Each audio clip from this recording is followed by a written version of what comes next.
after her death and seeing like how passionate everyone got, because again, like one of the things that I said is very different is like in Iran people have like such high fucking tolerance. It's been 45, 48 years of this regime, of this thing, and now we're starting to like do something about it, right?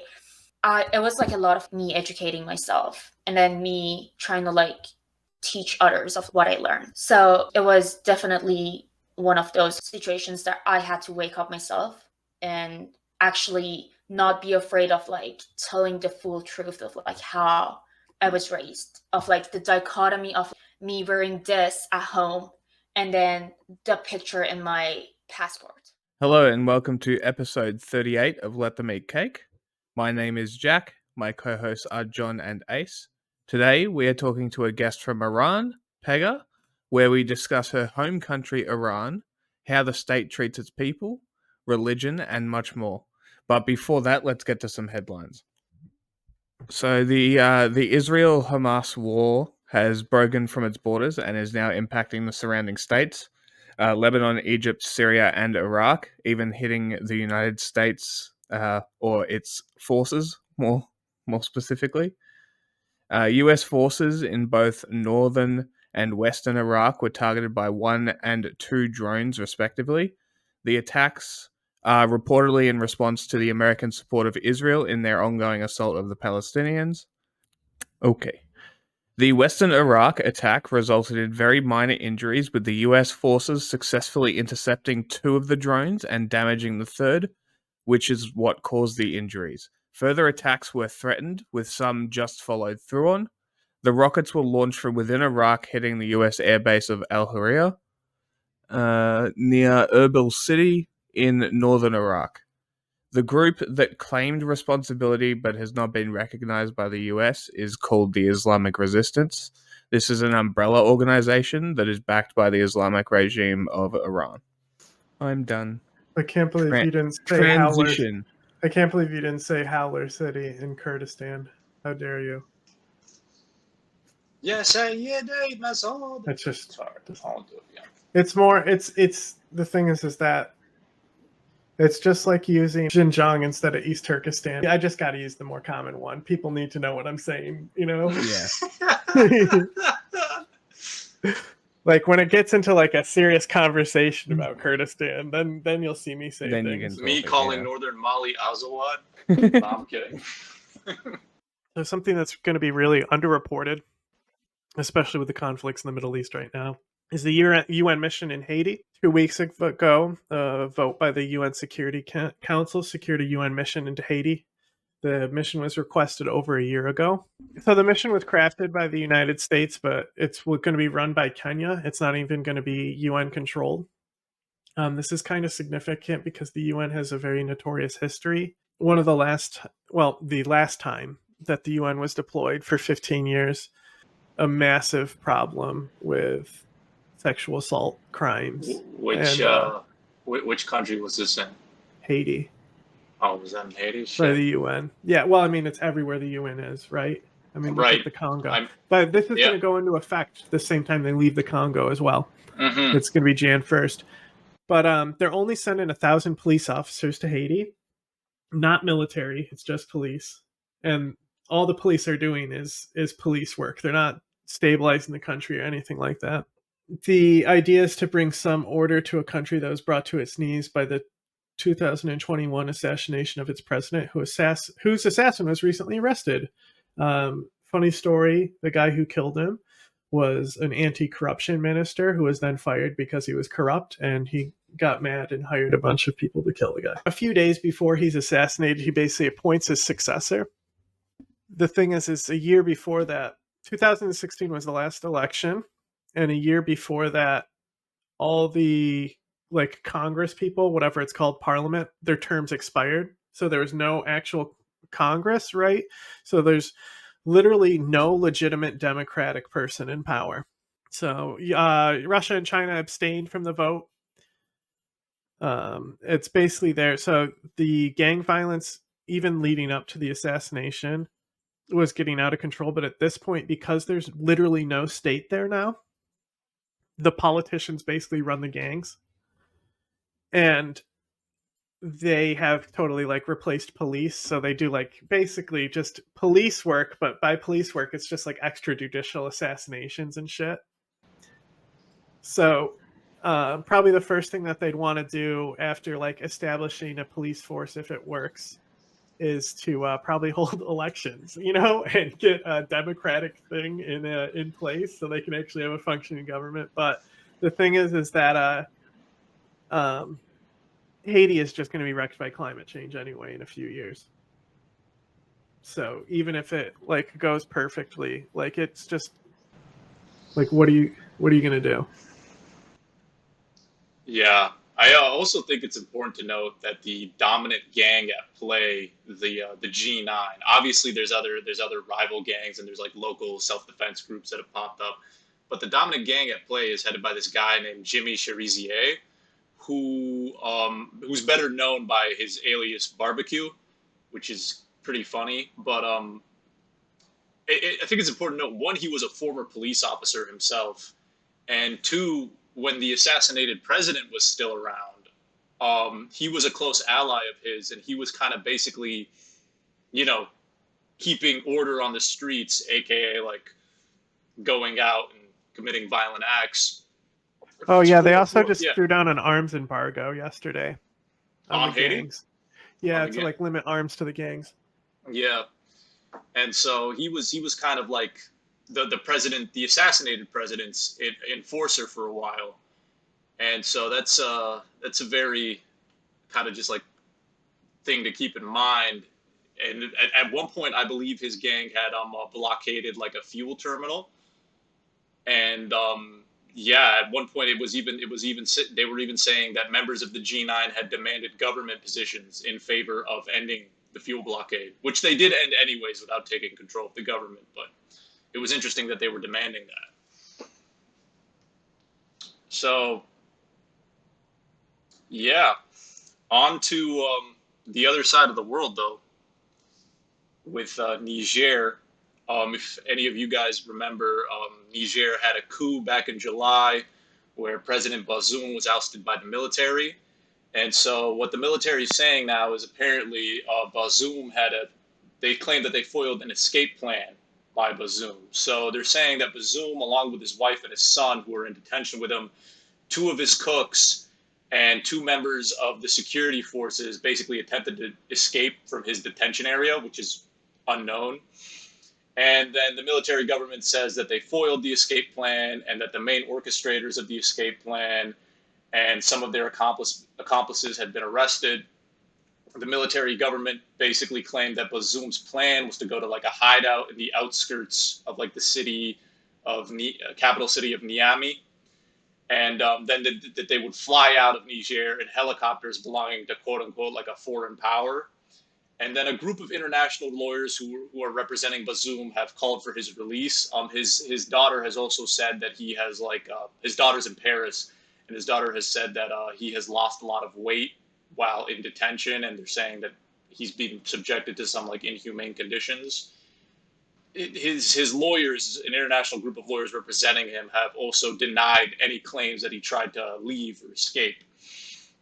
However, in the meantime, as we know, a big part of the reason that the military junta or government in Niger has claimed that they needed to take control of the country was because of the deteriorating security situation and kind of the issue with jihadists in the country.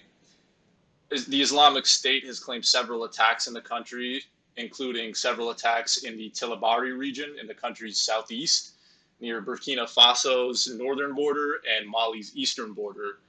And these attacks were carried out on August 19th, August 28th, and September 1st. And IS claims that they left 11 dead, 20 dead, and 30 dead in each of the respective attacks, and that they damaged a helicopter in these attacks.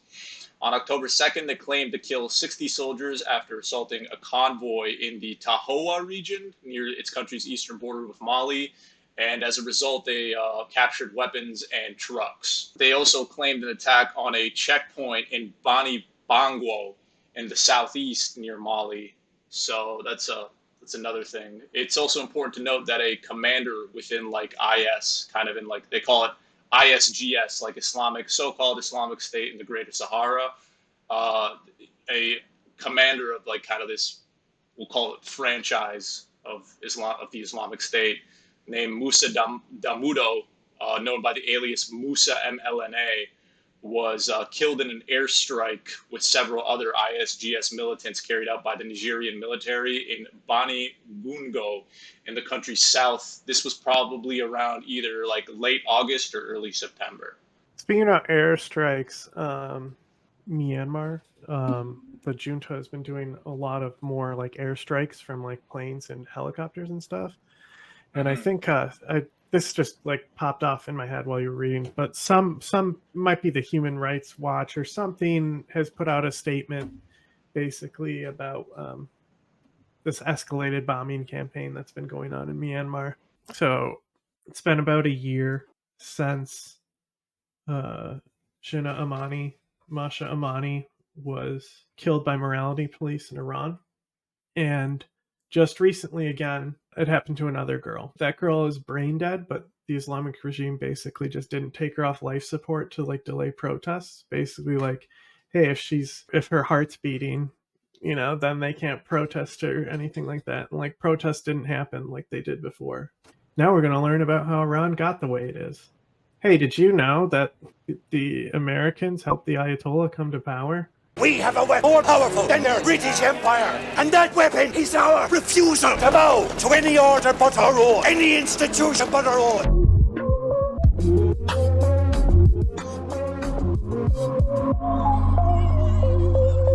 Yeah, so I'm Pegah. I'm not going to go into too much details just because I have family back home and I don't want them to get in trouble. But I've been living in America for about half of my life, and the other half I've been in Iran.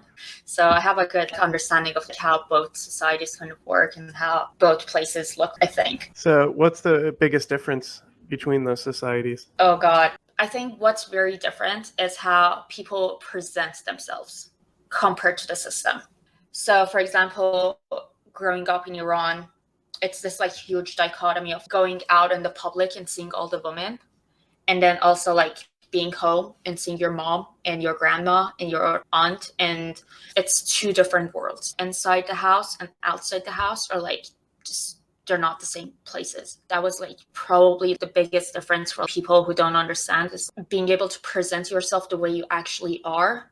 It's very different, but it's not like just a difference between like Iran and America, but it's like Iran and like the rest of the world kind of. It's really different. But also the systems, as I mentioned again, I've also been in Germany for a quite like short while, and I feel like one of the differences between Iran and America is like how in some sorts Americans are a little bit more traditional in the sense that like religion's like a lot bigger. Like in Iran, you wouldn't ever go to mosques or whatever unless your school's like taking you to.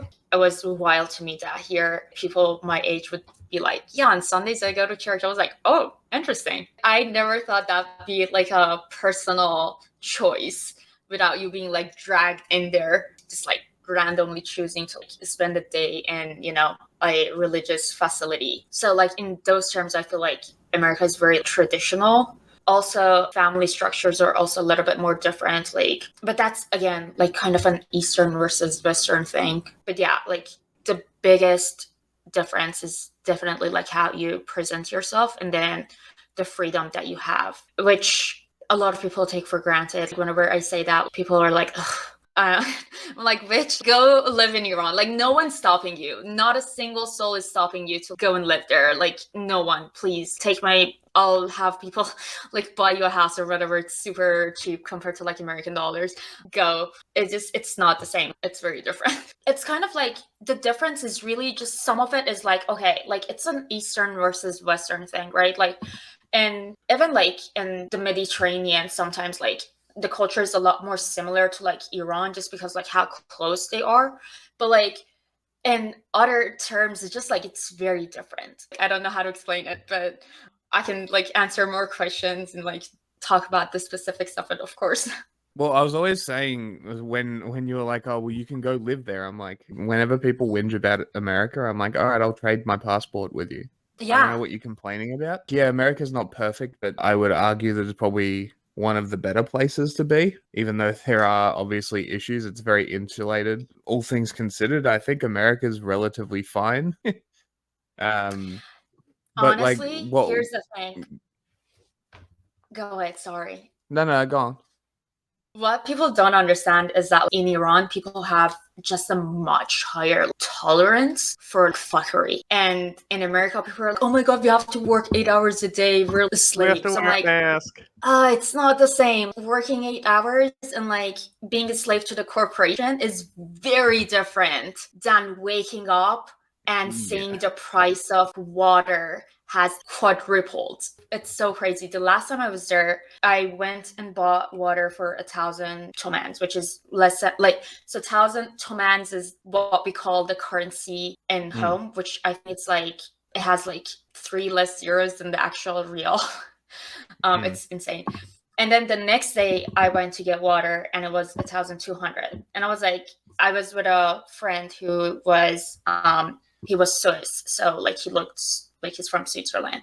And I was like, what? Did you just see like my friend? And you were like, oh, he's foreigner. Let me like raise the price. It was like, the shop owner was like really pissed off me. I was like, no, you fucking idiot. Look at the price on the bottle. It has increased. I was like, Crazy. and For like just water. a day it was $200, 200 toman more in just a day. I kid you not. The first time that we came here, it was like 2012, and then we went back in 2013. And people were like making fun of us for thinking that with the money we had, we could buy stuff. They would be like, it's kind of how people think that $20,000 you can buy a house. Like that's how we kind of we're like, oh, we can just go and buy food for the same amount that we bought like last year. And they were like, no, it's 10 times more. It's insane. Like, So and what's people like, causing the fluctuation? it's a lot of stuff. First of all, the regime is taking Iranian resources and selling it and not giving it back to people. So it's like our oil, our gas. We have so many like mines, so many like other like, natural resources gets exported, and we don't get the money. They hoard it. Only like 5% of the Iranian politicians have children living in Iran. All of these guys are living lavish fucking lives. I've seen them. I've worked with them here. Lavish fucking lives, and mostly in America, Canada, UK. Again, only 5% of the. This is not the correct price, by the way. It's like 52,000 toman, which I cannot even read that many I was numbers. trying to It's like, find a graph, but like none of it would do the USD. So I was like, I gotta do it to the euro because it was flipped the other way, so it's just a flat line because it's obviously not going to come back up from zero. yeah. Lebanon, we not that long, like not it was a while ago now, but our 5th episode we talked to my friend who lives in Lebanon. They have the same like inflation problems, and to get on that, I wanted to talk about the state of extreme poverty because Iran has like just being homeless on the street in America as compared to Iran is very different. Yeah. Honestly, I have to admit, growing up, I grew up in a very wealthy family. I'm a little bit out of touch with like how the poor might be living in Iran. With that being said, having the privilege of being so wealthy, we had like maids and people who worked with for us, and they would be like considered the like lower class, if you want to call it. And I've never been to their like neighborhoods. This one time we had to drop off our maid to our house and we never went back. It's different. It's like, I tell you, it's built different. And now I genuinely have no idea how they live. I really wish I had like the idea of like how they are living, because how wealthy my family is, they are suffering. Again, everyone's fucking suffering there. If you're not connected to the government, you are suffering one way or another. And I genuinely cannot believe like how they are living. It got so bad that the lady that I'm talking about, we went to Malaysia this one year to live, and then we came back and we like asked her to come back and work for us. And the first day that she came back, she was talking about how she was paid by the government. I wish I was kidding, but she was paid by the government, and she was like, yeah, they took us on a vacation. Turns out they paid her to go and like disrupt the protesters, because it was like in 2008, 2010, the Green Movement. In June 2009, Iranians went to the polls to vote on their next president. The incumbent, Mahmoud Ahmadinejad, was announced as the overwhelming winner, but many Iranians refused to believe it and took to the streets in protest. Authorities responded with violence, and to much of the world, Iran's presidential election became represented by the image of the shooting death of a young woman, Neda Agha Sultan, recorded on a shaky camera phone. Some of them are making money like this. So we had to be like, okay, thank you so much. We're going back to Malaysia. Like, please do not come back to our house. But yeah, like she was telling us how they got busloads of people like her. They went to like, I think she was saying that they went to Tehran. It was like the regime trying to like show they have a lot of supporters, and they would literally bring people. I didn't live in Tehran, which is the capital, and brought people on the busloads, like trying to pretend like they have supporters. And she was unfortunately also illiterate, so it wasn't like she had a lot of choices or anything. She probably had signed papers that she had no idea what it said. It's so sad. Honestly, I don't know.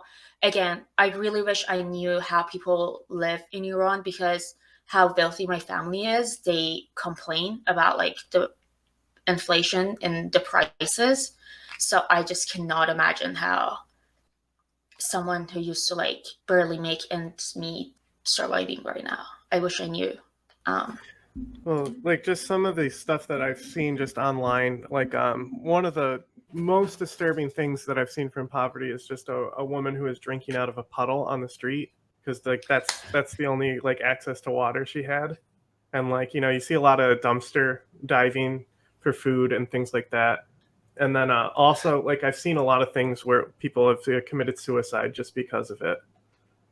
Yeah, no, that is, I'm glad you said that, because it reminded me also of like a lot of women doing prostitution right now. Because, and one thing that like people don't understand is that like, okay, in Iran, like you go to school, you come out, you don't have a job. It's not like you will get a job. Like to me, I always think to myself, I'm like, how do people in Iran find jobs? Because it doesn't register with me. The only way I would know how someone would find a job is if you knew someone. That's it. It doesn't matter. You can be the most brilliant person. You can be like the smartest person, have so much potential, and then at the end of the day you'd be like either jobless or scrubbing toilets or whatever, because there is no social security thing. There is no food stamps. There is no like, if you're poor, they're like, well, don't exist. It's so sad, honestly. It's funny how many parallels there are to China. Yeah, because China's going through the exact same thing as people going through university. They've been told, oh, you go to university, you'll have a guaranteed job, and now they can't even find work. Oh no, in Iran, you're not gonna have a guaranteed job. Yeah. Like you just go to university. To add to what he said, what about university? How does that work out? Like why? Because I know there's colleges in Iran. Like, what's the point of going to college if that's the case? So there are two colleges, right? There are one state funded, and then the other one is also state funded, but it's considered private.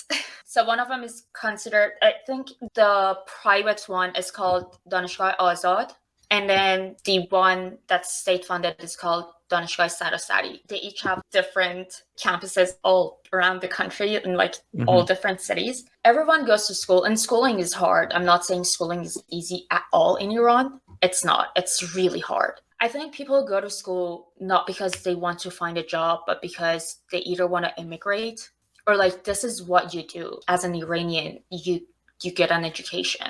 That's the part that you can play, right? John was telling me like America doesn't want Iran to have nuclear weapon, and I'm like, Iran's not gonna have nuclear weapon. Those smart people, they are either in prison or escaping. They are not getting jobs in like the nuclear plants. They're not. So here's the rank. It's the regime and their children. Those children are all working in like other countries. They're not even working, honestly. They're just like mooching off of Iranian blood money. Then there's lower grades of these people, right? Like the people who work for the IRGC and like they are willing to die for them. And those are well connected, right?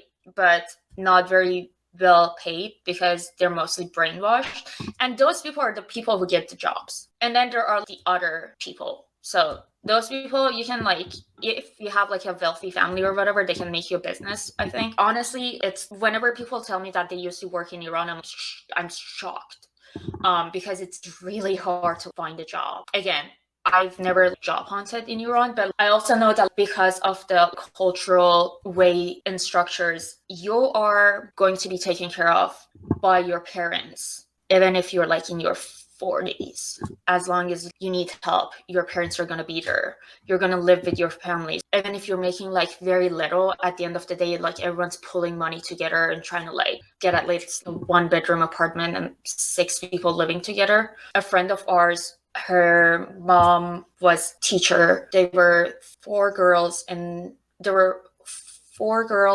1 boy and the mom. They all lived in a 1-bedroom, like tiny apartment.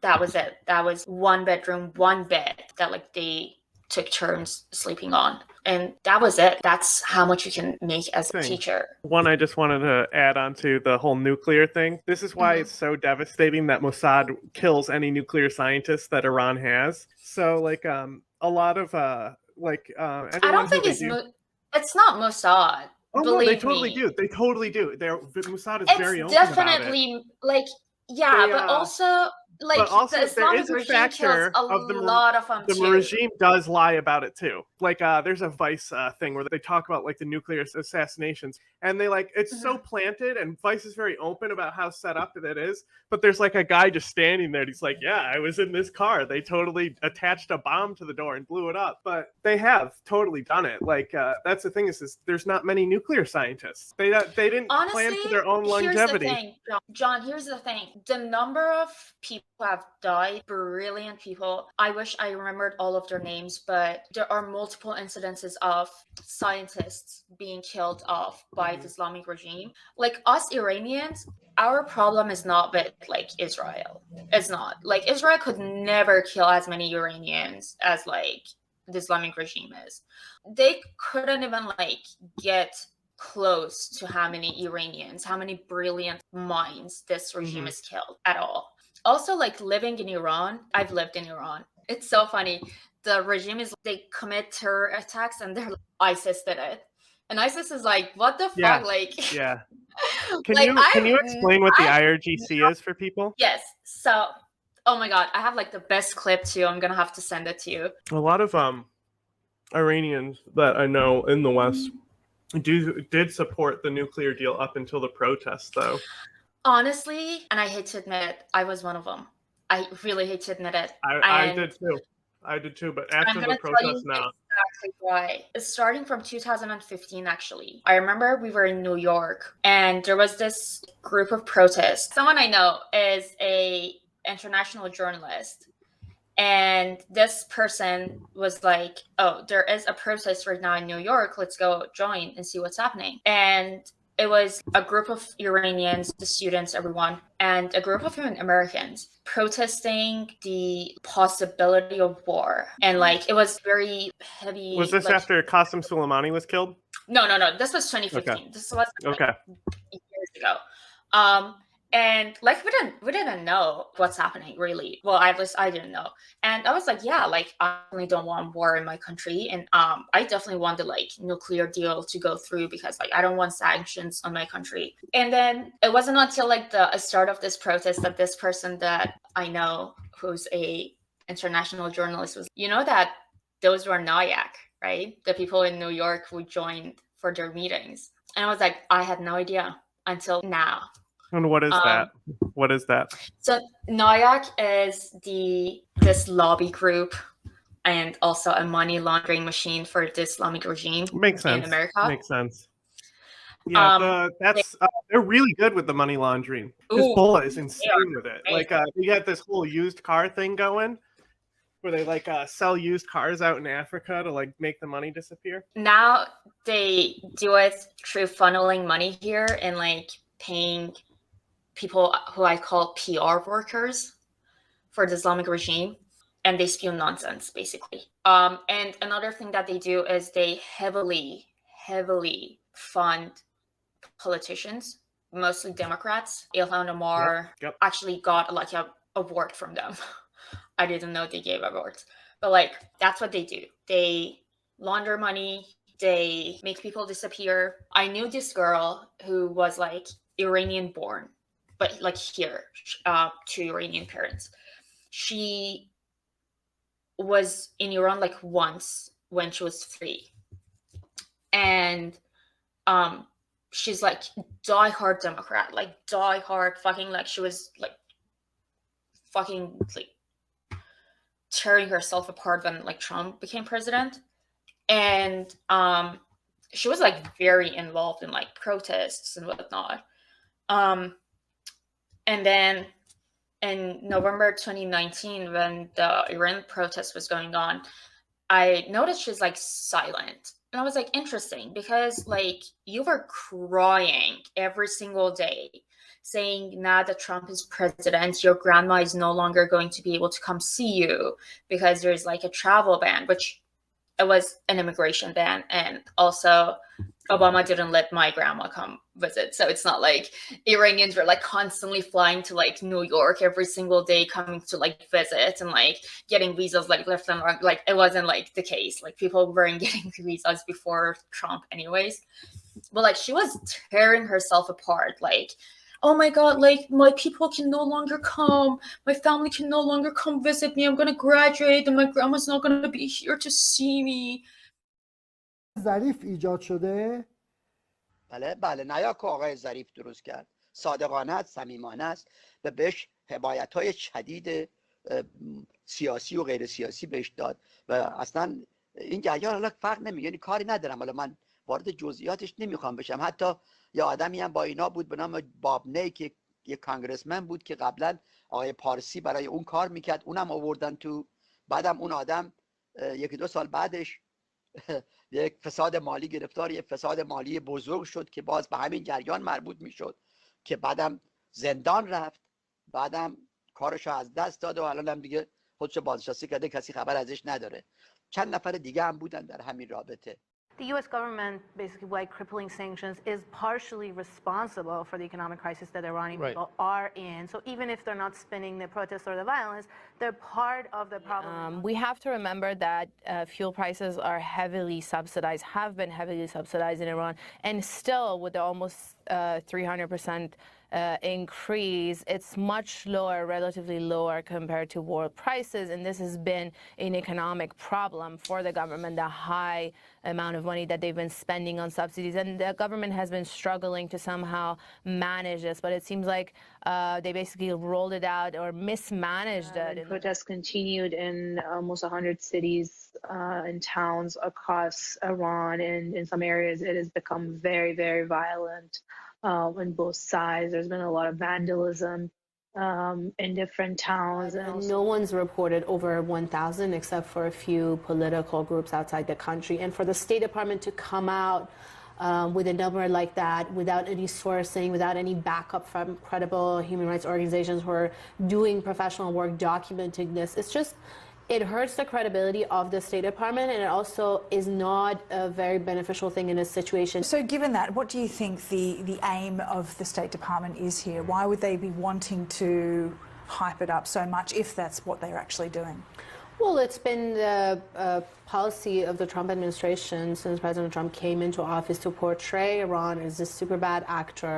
And then the November 2019 happened, and I was like, for a person who really was like concerned the Iranians cannot travel to America anymore, even though they never could, you seem to be very like just radio silent about this situation, like what's happening in Iran right now.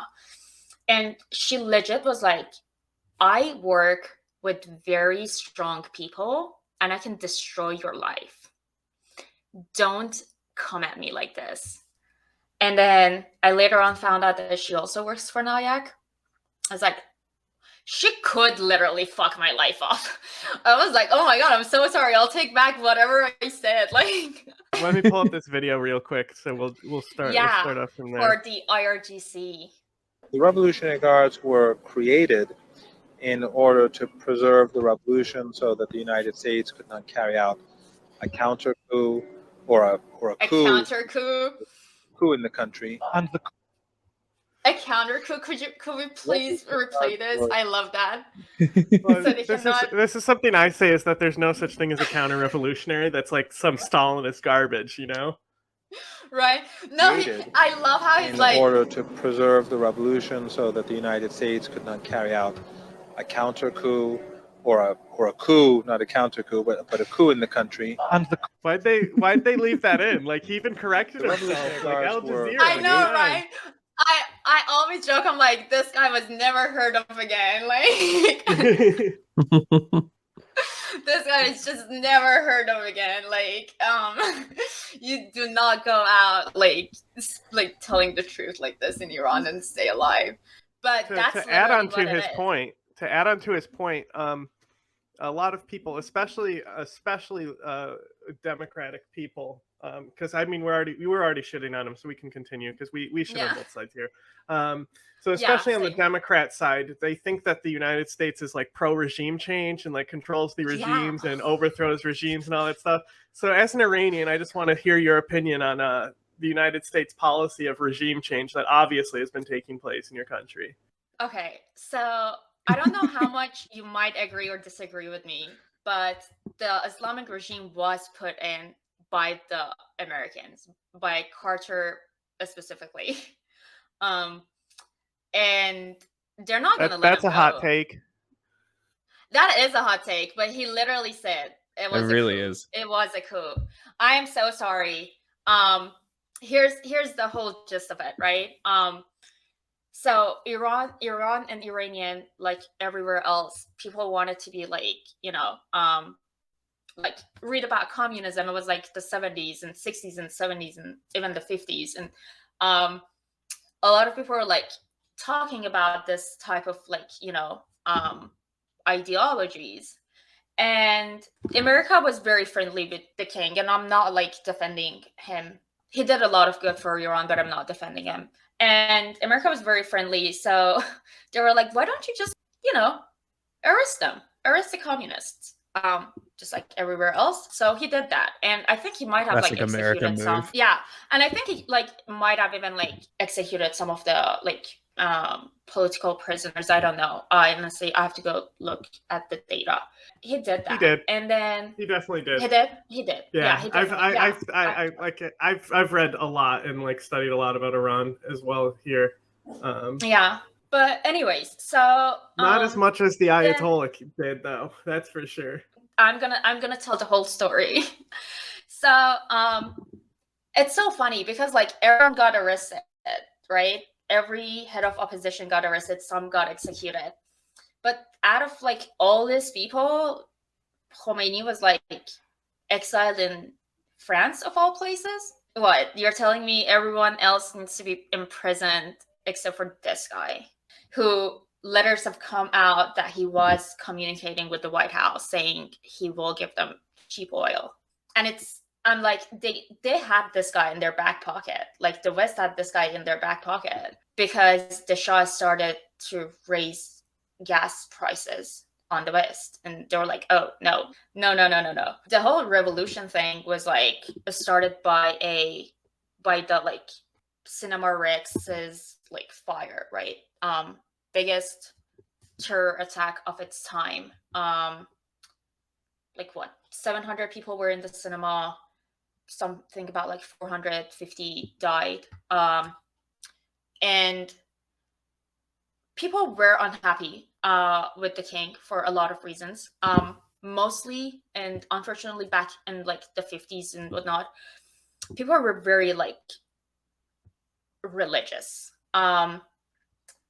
Like people who were alive back in that time tell me that like in Iran, so many people would not buy TV because like they're naked women on TV, and by naked woman they mean like someone dressed like me.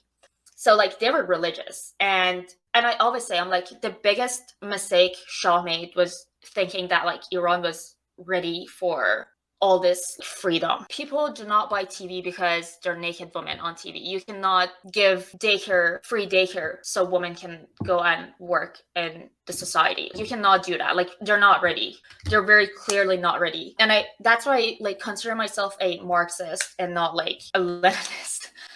Because I don't think that like you can do this in a day. You cannot just like switch around. You cannot take. Saudi Arabia has similar problems, you know, like the whole reason why al-Qaeda exists and wants to overthrow them is because of this exact thing. But Saudi Arabia was like a lot smarter. They are still very slowly trying to progress. Being a non-American puppet. They've actually been, I think they've been doing well lately. You know, they've been chartering. They've been doing really well. They did a peace talk with Ukraine, and Ukraine said the peace talk was productive because they were able to bring in like India and China. So Ukraine is like, you know, negotiating with them. They just did it to Iran, and it's very concerning. They're doing really slow progress. Worked so well for them. People are still what was the name of the Shah's secret police that started the fire there? Oh, it wasn't. That's the whole thing. It wasn't Savak. That's the whole thing. They tried to cover it up, and then they did an investigation that it was his secret police. No, that's the whole thing. Like, oh no, that's right. No, you are right. I'm getting it backwards. No, you're regime. right. They did it, and like people were so unhappy with like they blamed them at first. That's right. That like they wanted to believe that it's Savak. They were like, we want to believe it's Savak. It's so funny because like in Iran, like before the revolution, no one really cared about like what Savak does. Like in a regular daily basis, like not a single soul was like, oh my god, I wonder like what Savak has on me. Like, you know, unless you were doing something, maybe if you were like an activist in university, or you were like an extreme like Islamist or whatever, like maybe Savak had something on you. I'm sure they had something on you. But like on a regular basis, people didn't give a shit. Like most people didn't give a shit, right? Like ordinary people, like my grandparents, they probably didn't even know like what Savak is, right? Like it was just like they were living very ordinary lives. Yeah, a lot of it was information warfare from the Ayatollah himself. It really was. And yeah, there's actually there's a lead up, you know, like he sets the sets it up by using the propaganda of those secret police. Yeah, and like people are like, so many people died, and even after like the Islamic regime became the, you know, like after the revolution, a lot of people had lost their, you know, loved ones. So they didn't want to just like let it go. At this point, they were like, no, we don't care that the regime has changed. Like we want justice, especially if you say that the old regime did it. Like bring those people forward, like let them pay for the crimes they did. And the people who actually committed the crimes right now, they work as like the Supreme Court in Iran. They are the Supreme Court members. They literally, the people who committed that crime are sitting on the Supreme Court in Iran. The Supreme Court in America is rigged, is fucked, but you cannot tell me it's the same as the Supreme Court in Iran. What you were saying earlier, just to, you know, to add to the point you were making about how the U.S. really wanted oil prices lower, this is a little piece of history I have here that I always like to play about that time period. So is it the blue-eyed and brown-eyed people? This is totally about oil. I think he does say some dumb shit. He says a lot of dumb shit. Yeah. You know? Persian Gulf. All right. But they do call it Arabian Gulf. Well, they can do many things. And they find an irony in the oil situation. In this, they say, we impose the embargo against the United States, for instance, and the European countries. That drives the cost of oil up. Who benefits from the embargo? Iran, the Shah. Shah, who is the friend of Israel, benefits from the high price of oil caused by our embargo. But only enemies of Iran could have told you that. First of all, why friend of Israel? Why? In what sense? For economic cooperation. How much? I don't know the extent of it. It doesn't come even to $2 or $3 million a year. He's very angry about that. That's you can get that kind of intelligence. That's because normally journalists who ask these kind of questions he would have killed at this point. So even in reading American newspapers, it is common knowledge that they trained or helped to train your secret police, the Savak. You do have a relationship with the Israelis. Yes, there's no that's doubt. ridiculous. But we have the same relationship with all the friendly Arab countries that we train also in this country. This means nothing. The industrial nations, among them, of course, the United States, feel that you, sir, have pushed too far, too fast, and that you can trigger worldwide depression by doing it. Henry Kissinger says so. Sheikh Yamani, the oil minister of Saudi Arabia. That suits them. I'm not talking about Yamani because... So, I think there's another point in here where they're talking about the price of oil, and he's like, I don't care. No, I don't care. It's going to be question- high because I say it's high. The question was literally, you brown-eyed people are raising the price of gas and oil. And he says, well, maybe you blue-eyed people, he actually speaks English a lot better than me, but you blue-eyed people need to start paying what the oil is actually worth. How did you react to the news of the Kurdish girl that got killed by the morality police? Amani. How did you react to that, and how was your sort of were you organizing, were you protesting here? So here's the thing, right? Living in Iran, like a woman dying because of like their hijab wasn't like first time news to me. Like when I saw the news, I was like, fuck, another woman died because of hijab. That was my reaction. I was very sad. I was like, another woman. That is crazy. And I genuinely thought that like the rest of the world would just be like, oh, another woman died in Iran because she wasn't wearing hijab, like, and then move on from it. And I was shocked to find out that like the protest went on, because like I knew that like someone's gonna go out and like protest, right? Like I was like, and I was so like just brokenhearted. I was like, I know like she died, but like I don't think anything's gonna happen, because this sort of news comes out of Iran like all the time. It wasn't the first time I'd heard something like this, but I was like surprised that like the movement went on. And I've always been like involved one way or another. I don't have like a big social network, but I've always tried to at least like educate people about like what's happening in Iran.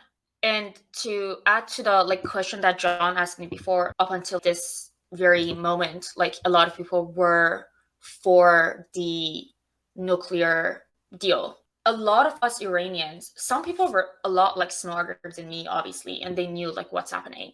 A lot of people were like saying the truth for like a long time, right? They were like, in Iran, you would die if you don't wear hijab. And to me, it was like, well, my culture wasn't like this, right? Like my dad wouldn't have done this. So my Iran was different. My Iran was the family, right? The home that I knew. And because again, like I was little when I moved out, and again, I'm a very like stationary person, so I'm not like out in the like world a lot. I have a very small network all the time. So like my Iran was like, you know, safe because I was always home, and my parents were, and my family just like raised me and my brother as like completely equal.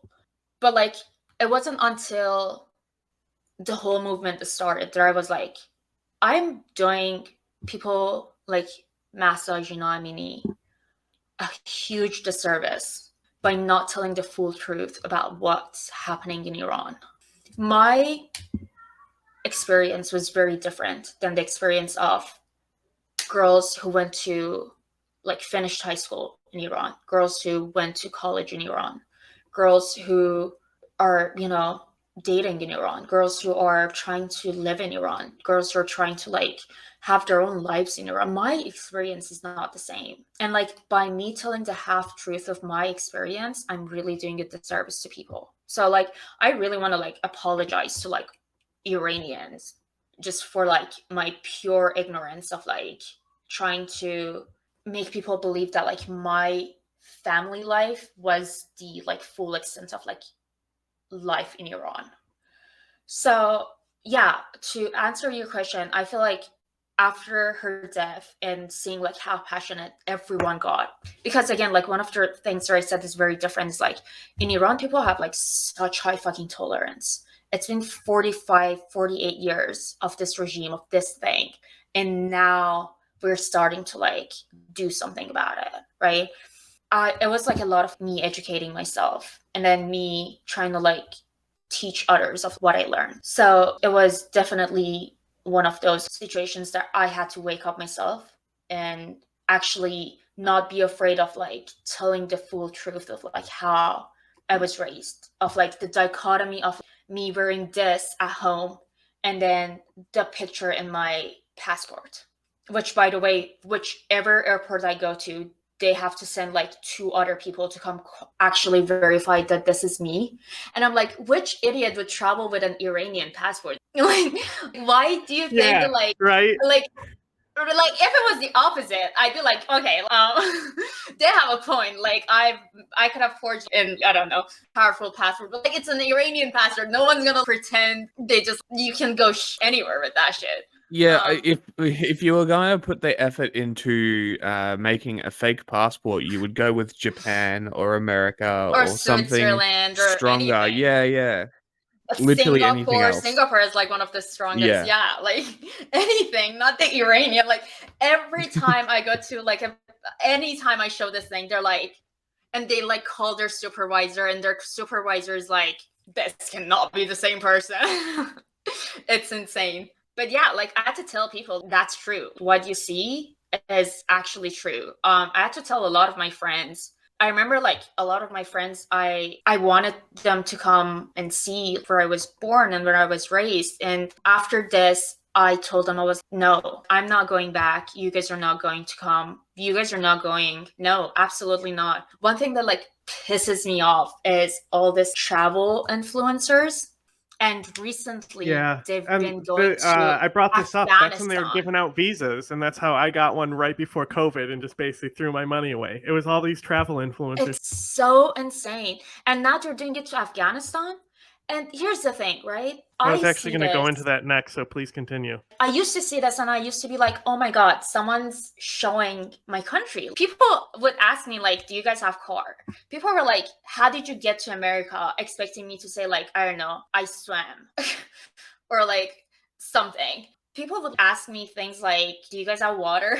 Do you guys have like electricity? Oh my God, you guys are like this? Like, that's insane. And I was like, oh my God, like people can see what Iran actually is. And then after the movement, I was like, oh fuck, they're showing this like rosy view. And meanwhile, people cannot afford to buy onions. People can Literally another comparison to China.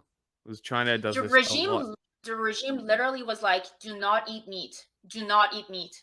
And then these travel influencers were like, oh my God, everything's so cheap. Yeah, because the currency is fucking plummeted. Like, what the fuck? Of course everything's cheap when you take dollars. They literally need the USD and euros to come in to sustain at this point. Yeah. So in Afghanistan, literally just gave the country to the Taliban. So a lot of the people who do get out, obviously, are people who actually have some kind of wealth there. And there is exactly like also Iran. that same thing where they'll be disconnected, you know, because like a lot of like my friend Ghazi says, like, if you're living in a cave and you can't eat, do you really care if you can't see an Indian movie? And all those people were able to leave, but all the people who were poor stayed behind. And it just put it into a dire situation. I just want to see when Afghanistan gets to the point where travel influencers, they already kind of do, but serious stuff like regular, like the Travel Channel is there doing a show there. I want to see how long it takes for that to happen. I was pissed off. There is this girl that I used to like follow. She used to work for Nas Daily, and she was in Afghanistan like couple months ago. And I was like, what the fuck, bitch? Like, how disrespectful can you be to go to Afghanistan, show this rosy ass pictures, this like fun experiences you've had, when literally news was coming out of like new restrictions on like women going out without the burqa. And I was like, oof, what a vile fucking bitch. And then she was like, oh my God, you just don't understand my content. I'm just trying to like show the beauty of Afghanistan to like everyone else. I'm like, shut the She got a paycheck. Yeah, and I that's was what she like, was instructed to make. The scary part about that is that you'd have to work with Sirajuddin Haqqani because he does the passports and interior shit. That's the scary part about that. That's like working with bin Laden himself to go into Afghanistan. I mean, some people are like, if it pays well, like, I'll see the devil himself. Who the fuck cares? I mean, some people literally are willing to sell people and earn their blood money so they can live a comfortable life in America. Some people can do it. Some people, literally right now, you can join NOIAC and become a PR for the Islamic regime and start spewing fucking nonsense about how amazing life in America is. There's this bitch. What's you her mean name? life in Iran? No, yeah, but like, okay, Hoda Katabi, I think. Her videos like go viral every couple years. It's that bitch who's asked, how do you feel about the nuclear weapons in Iran? She's talking with like Fox News, I think. And like everyone praised this bitch, right? What they don't understand is that she's being paid by the Islamic regime. She literally has never, she was born in like what, Nebraska, I think, makes money, lives a very comfortable life. She's a renowned fashion influencer somehow. This bitch is like literally selling people for money. And she's gone on multiple fucking interviews saying, oh, the morality police, they're just fashion police. Ugh, don't be silly. They'll just like stop you and they're like, why are you wearing socks and sandals? Ugh, they're so nice. No one's getting fucking flogged in Iran. This is the bitch, yes. She's got isn't this the Iran protest right here? You know, free the... Yeah. When you read her stuff, you're like, oh, cool. That's the thing about information warfare. They think it's just like the China shit where they just pay people 50 cents to post about China. It's so much deeper. It's Iran's insane. PR is like great work. I'm like, you guys do the work no one could. The way they sell these like fake information, they buy so much empathy, legitimize the Islamic regime while making people the villains. It's insane. She did not attend any of the protests. And then somehow, like, if you go up, I think it's New York Times or is it like LA Times or something, like literally introducing her as like the op-ed. Yeah, Los Angeles Times.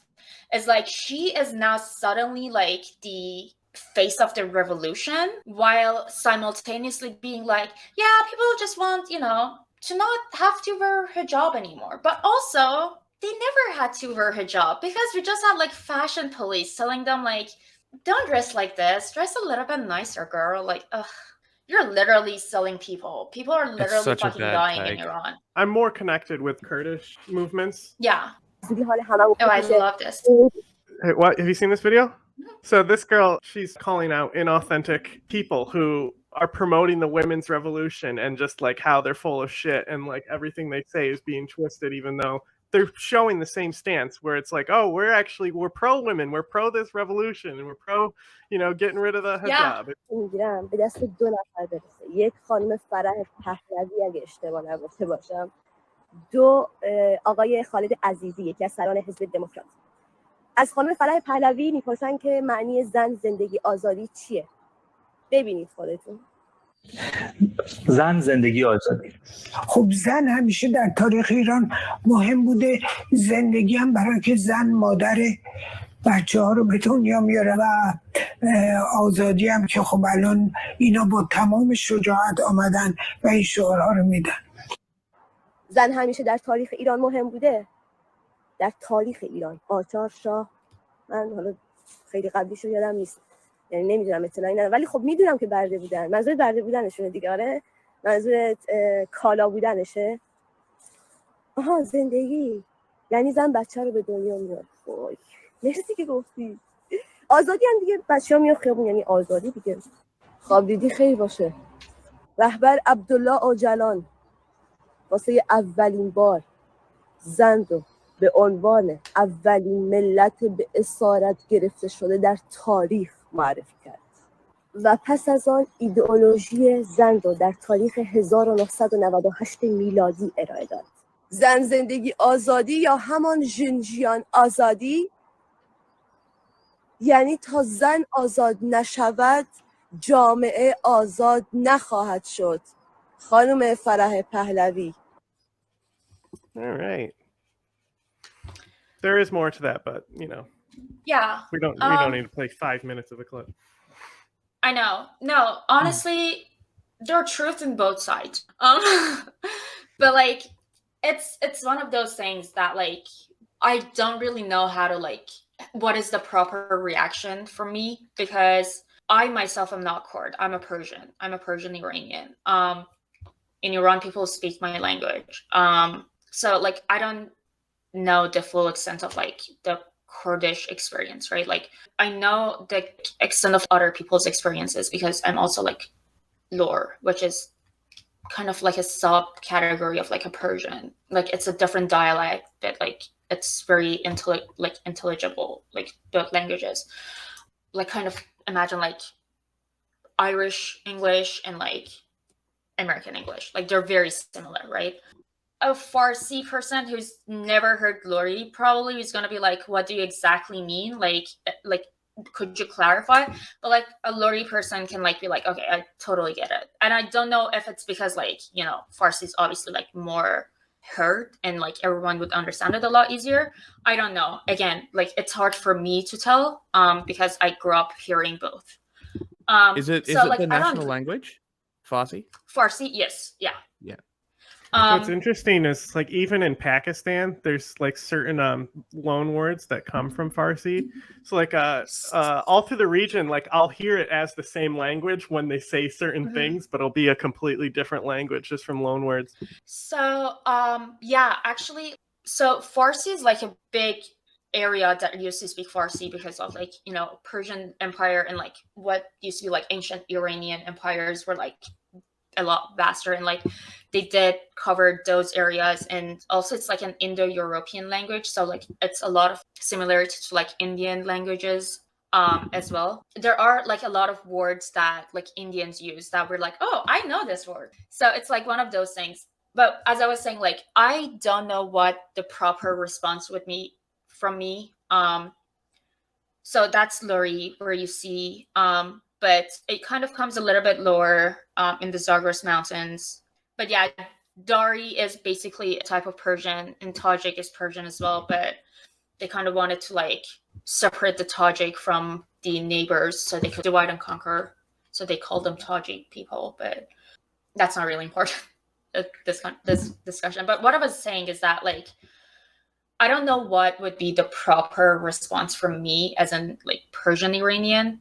And I don't want to like sound insensitive to like what a Kurdish would say, because again, like I don't know how they live, right? Like I genuinely have no idea if they are happy being Iranians, if they want to be like a separate entity. Like I just genuinely don't know.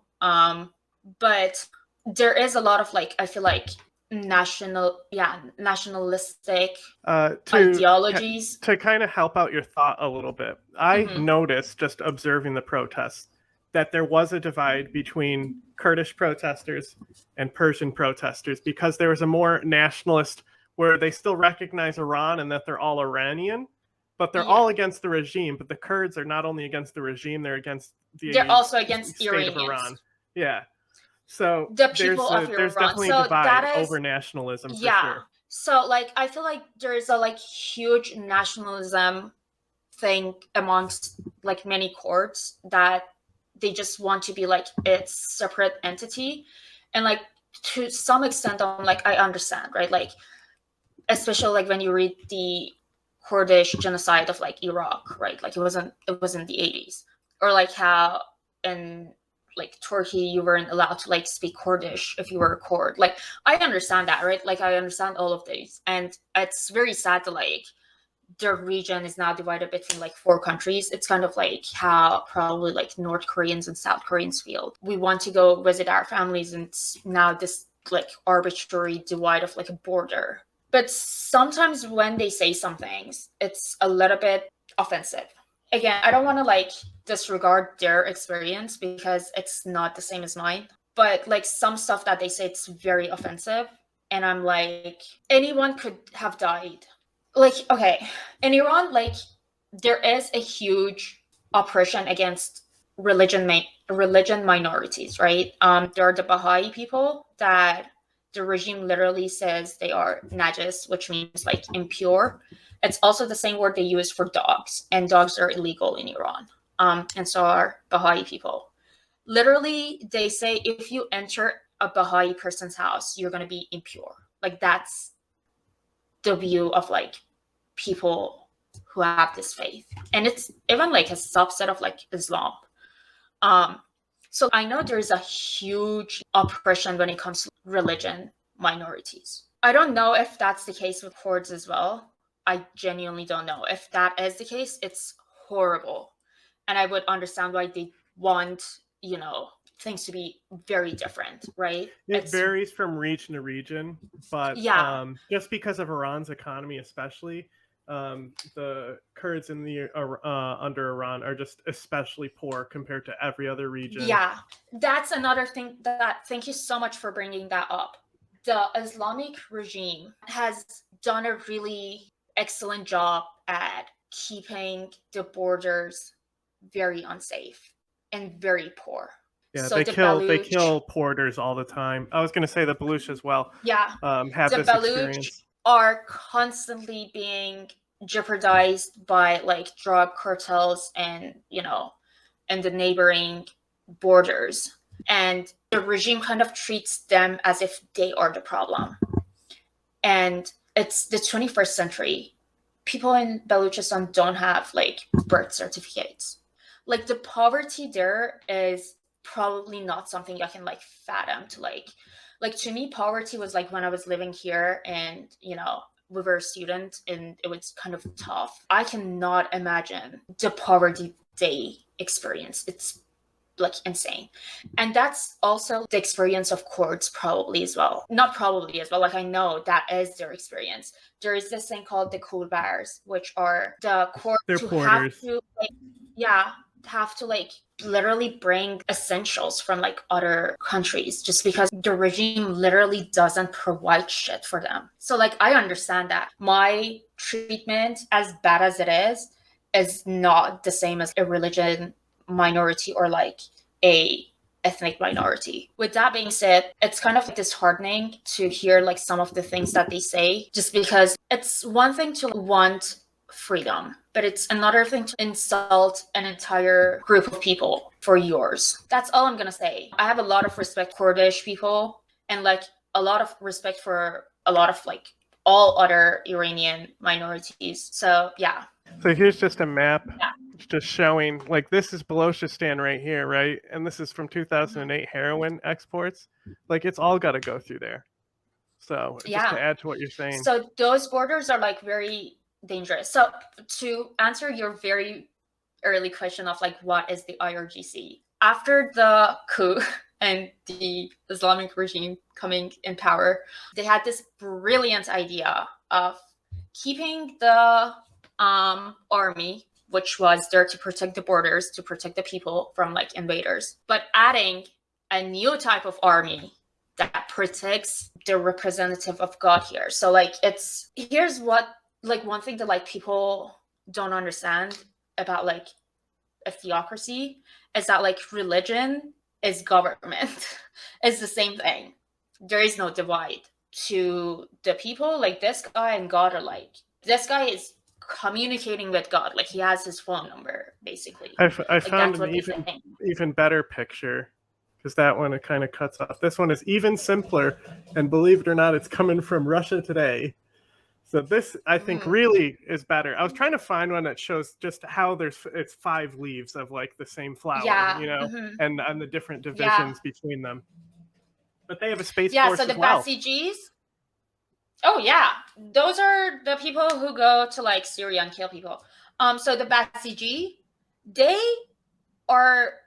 You can literally be like, I want to join the Basij, and they're like, please, and they work for free probably. They're brainwashed. They are dangerous people who are just trying to defend the regime. Like that's their goal. Like you do not want to. Whenever you're going out, like in Iran, you're like, oh, this guy's a Basiji. Like, don't walk near him because he might just like drag you to fucking prison because you're like not properly dressed. Yeah, and they are the ones who killed the girl as well. Oh, was it? Yeah. They're the So that one is morality like, police is a division of them. yeah, it's kind of the grand forces. Yeah, I think it's the Quds. I honestly don't know. It's like all very like convoluted.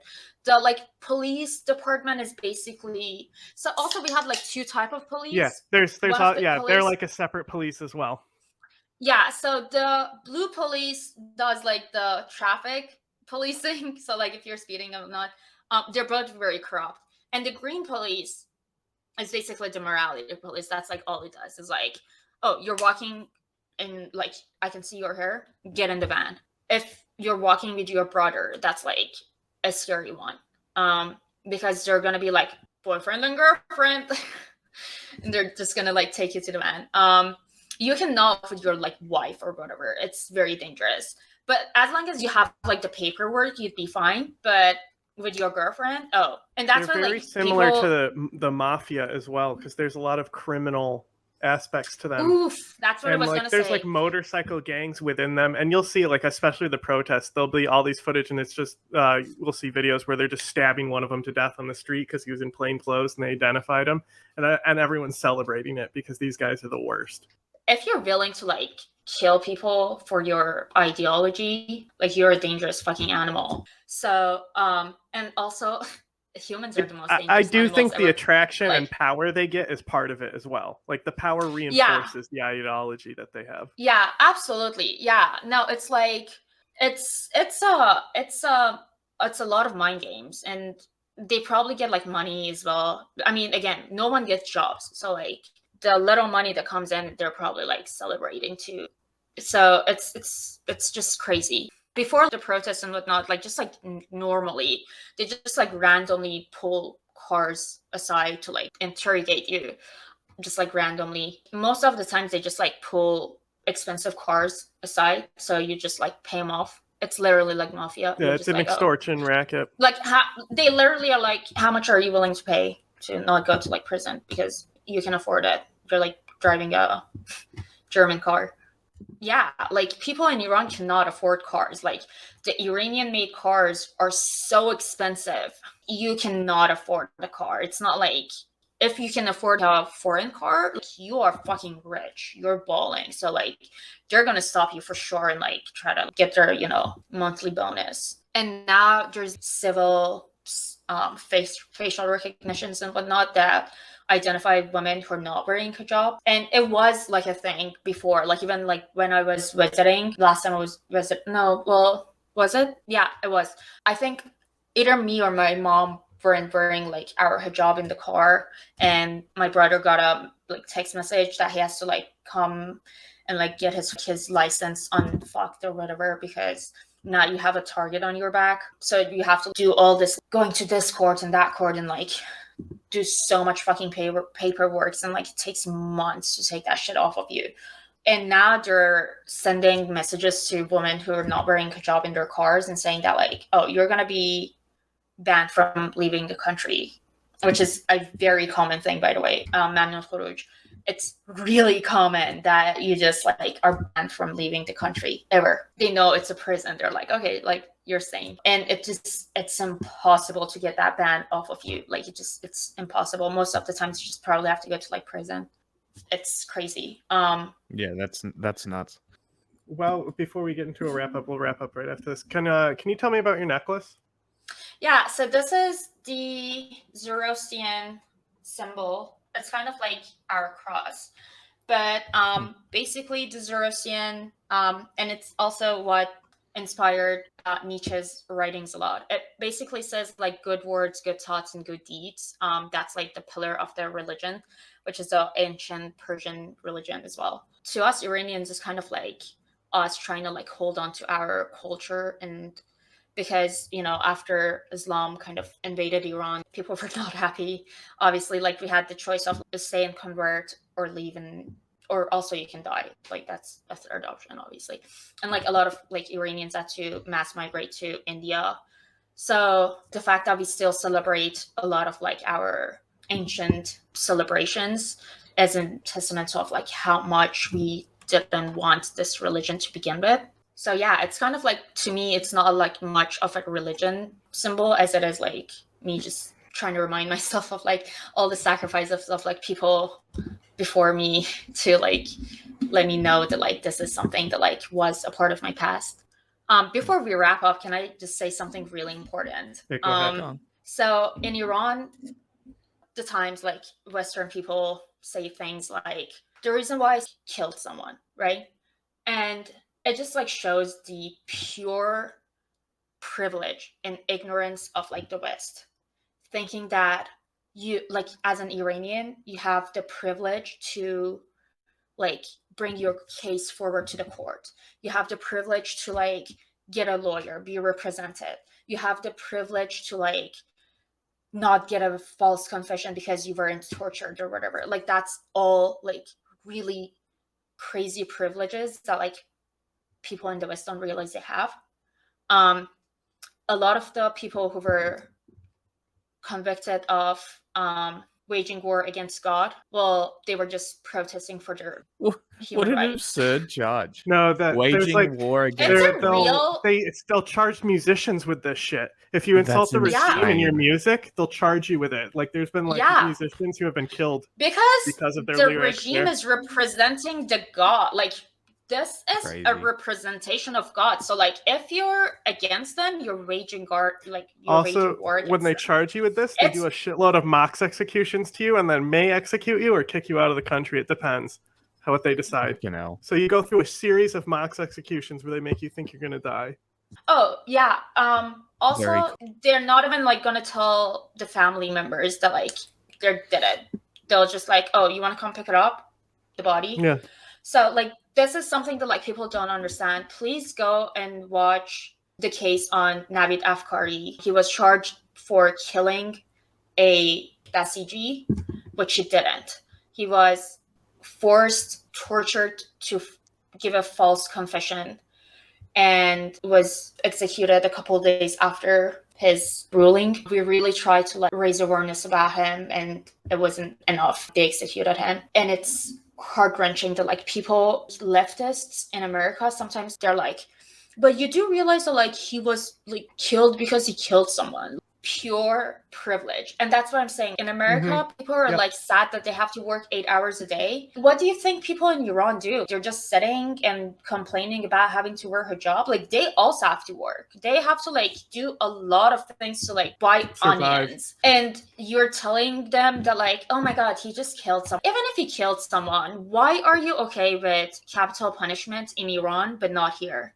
Why are you okay? Why are you okay with theocracy in Iran, but you're not okay with theocracy for yourself? Just think about that. That's why like the idea of Islamophobia is very laughable to me, because it's another like random card of Islamophobia. I'm like, bitch, you are literally running a country. Just because like people in America are having a hard time being Muslims, it doesn't mean that like you're running a country or having a hard time.